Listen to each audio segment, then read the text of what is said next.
Taarifa zaidi kutoka kwa rais wa nchi ya Iran Pezeshkian Masudi, mwamba ambaye pia ameendelea kumpa sapoti kiongozi wake Khamenei mara baada ya kutoa taarifa kwamba kinachoendelea kwa hivi sasa ni kwamba Iran haipigani na nchi ya Israel peke yake, bali inapigana na nchi ya Marekani, kwa sababu kitendo kinachoendelea ni kama kumekuwa na upendeleo, na nafikiri wote ambao wanastahili kumlaumu na hata anayestahili kulaumiwa hapa ni mwamba kutokea Marekani, na muitaga siku zote amekuwa ni kama kiherehere cha kutaka umaarufu na kujiona kwamba yeye ni godfather wa mabara yote hapo ulimwenguni ambaye ni Donald Trump. Kinachoendelea, nafikiri kwa Trump hakuwa na umuhimu wa kuingilia ama kutoa sapoti wa neno lake, lakini cha ajabu yeye ndo amekuwa akitoa hata miongozo kwa nchi ya Israel. Sasa hapo unafikiri Iran inafanya nini? Hata ikatokea kwamba Iran imesambaratishwa na imeweza kufikia hatua ambayo nafikiri kwa wananchi watakuwa wameweza kufikia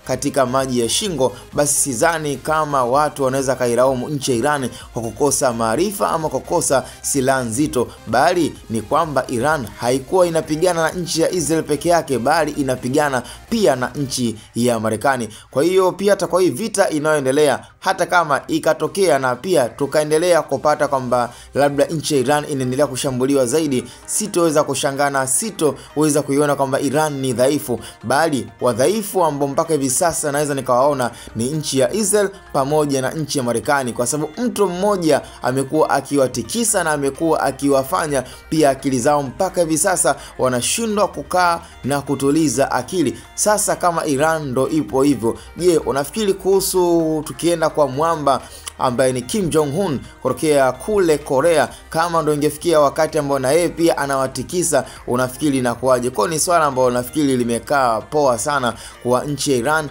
hata kama ikatokea kwamba wameweza kuwa ni kama best loser wa vita inaendelea, sitoweza kuwalaumu. Ni kwa sababu Trump ameshaonyesha mapenzi na kuonyesha sapoti na nguvu kazi ya ziada kwa nchi ya Israel. Cha msingi tukutane kwenye upande wa comment section. Hii ni Hatboy Media, the quality of tomorrow.